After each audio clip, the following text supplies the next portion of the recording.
لو الحكاية فيها إن فيتو.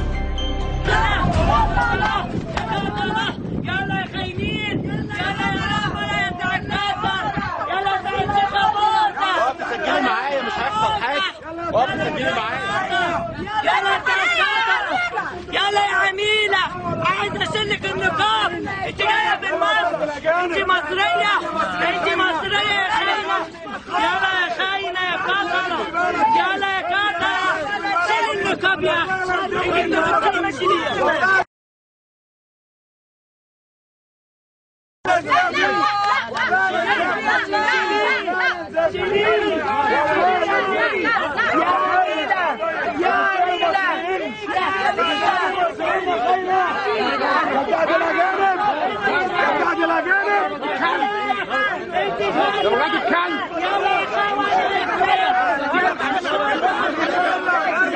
مشوها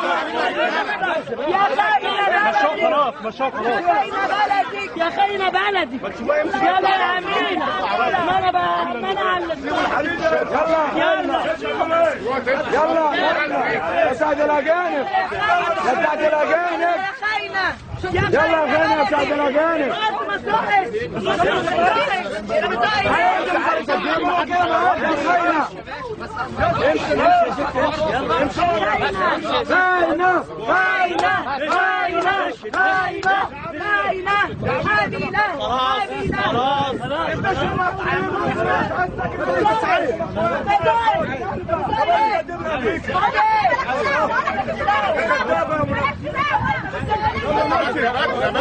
بس يا خاينة على مستوى الأسباك أنا باخد إعلام النهارده على يوسفي والله بلا ماشي أنا باخد إعلام والله بلا ماشي أنا باخد إعلام والله بلا ماشي من قدام القضاة أنا باخد إعلام هو ورجالته. بس بقى يا جدعان ما حدش يصور خلاص ما حدش يصور ما حدش يصور يا جدعان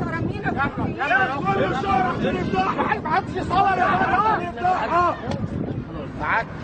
يا عم سلمها للجيش يا عم الحاجات يلا تحت الاجانب خلي الاجانب ينفعوا يسكت الارهاب يسكت الخونه الكذابين المنافقين اللي باعوا البلد اطلعي المفروض يتقبض عليك ربنا يخلينا السيسي اهو حبيبي ابويا واخويا فيتو.